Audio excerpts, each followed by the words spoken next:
Welcome back, folks. So today we're going to start on another beginner's level project with the help of our partners over at PCBWay. We're going to build an LED blinker using transistors.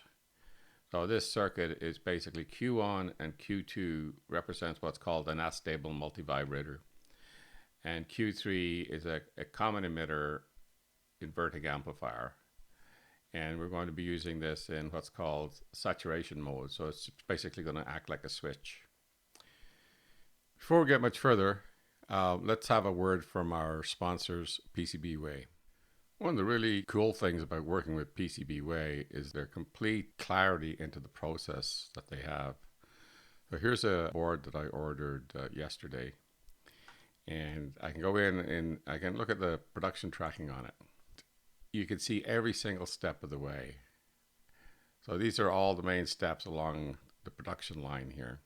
And if you have any questions about what each of these steps mean, you can go over here. You go to View Details, and it'll come up and it'll tell you exactly what each one of these steps is. Provides you information about the step, shows you what the step is like, and you can get further information about the process. Etching inner layers, drilling PCB, plating, it's quite phenomenal, the amount of information they share with you about what's going on with your boards. Once you start using PCBWay, your knowledge about PC boards is going to increase dramatically. It's basically 24 hours after the board is put in, it's then ready for shipping. So at this point now it's ready for delivery, and the next thing that will happen is the shipping department will send it off to me. You can go back over your recent completed projects. You can view them, you can reorder them, you can look at your shared project you've put up. So here's a project that we worked on recently that I put up on their page here. And it looks like 79 people have looked at it, one person likes it, and one person has purchased it. 3 people have downloaded the file, or even go in and view through the shared projects. Maybe it's something that you want to buy. You see something really cool, you click on it, order up a PC board, or in most cases you can even have them build it for you, just in case you want to just see what it's like instead of building it. And one of the other questions you might have is product capabilities. If you go in here and look here, you can get all the capabilities around the PC board. So how do you set up your EDA software to best take advantage of PCBWay's service? And here it is. They'll tell you the number of layers they can do. They'll tell you the board thicknesses they can manage. This is an interesting thing, is the trace width and trace spacing. So you can set up your software so that when you do your routing and do your checks on your board, it'll tell you whether your traces are too small or too close together. All this information here can be quite easily entered into your EDA so that you can check your design parameters. So if you're wondering if there's something you can do, this is the page to go. Anyway, let's get back to our little project. Let me give you a little description of the circuit here. An astable multivibrator is a circuit that has no stable state and has more than one state. So in this case, we have 2 states. We have this transistor on or this transistor on.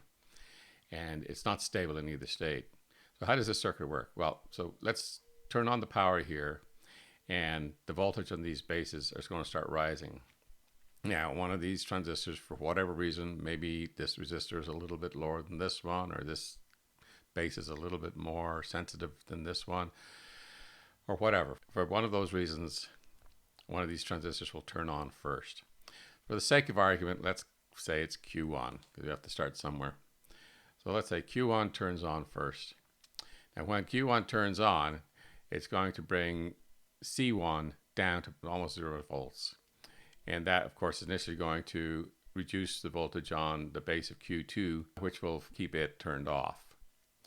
As time goes on, C1 is going to charge up through R2, and eventually the base of this transistor here is going to get to the point where it turns this transistor on.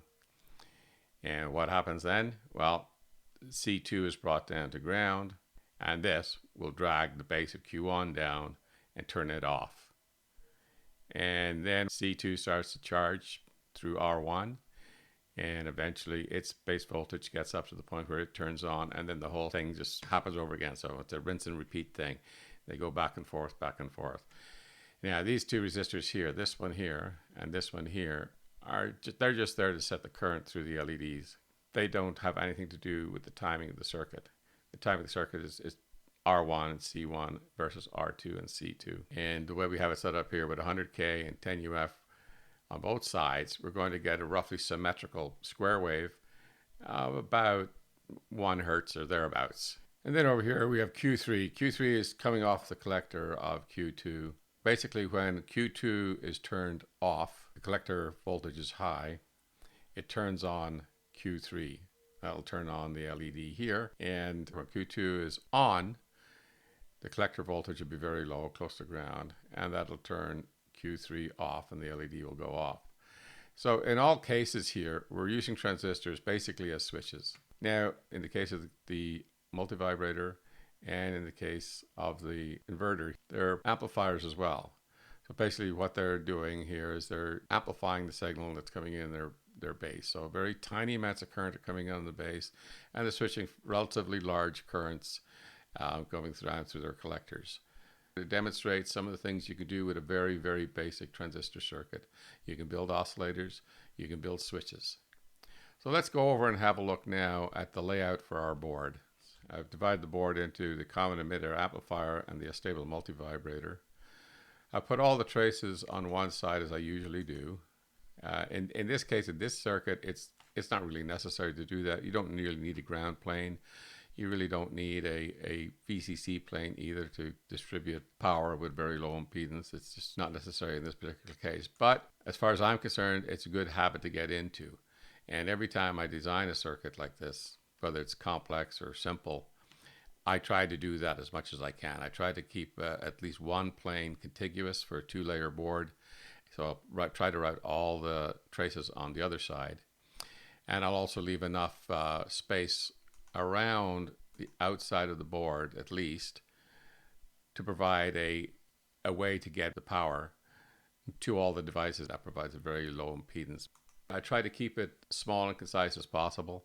For this particular design, I put in a standard DC barrel connector here to make connecting it up easier. Other than that, it's very simple. Now, I've already ordered the boards from PCBWay, and they should be here in short order. In fact, I believe they're actually shipping out as we speak right now. So as soon as they get here, I'm going to build up 2 of these. I'm going to show you one flashing the LEDs, and I'm also going to build up one with much lower values to get the thing up to around about 1 kilohertz, just so I could show you the waveforms a little bit better on the oscilloscope.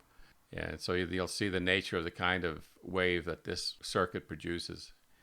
And we can discuss then what it could be used for beyond flashing LEDs. And again, looking at this is a very important circuit. This is used all the time, especially in digital electronics and as a control system in other forms of electronics. So this is a particularly important circuit. This is a very important circuit too. And as we go forward, looking at transistors, we're going to look at other forms of oscillators, and we're going to look at proper amplifiers like Class A and Class B amplifiers, where the transistors are not working in switch mode, they're working in linear mode. Look forward for those projects coming up as well. So that's about it today, guys. Thank you very much for joining me, and we'll see you in the next one. And of course, we'll see you when the boards come in and we build one of these up and have fun with it. Bye-bye.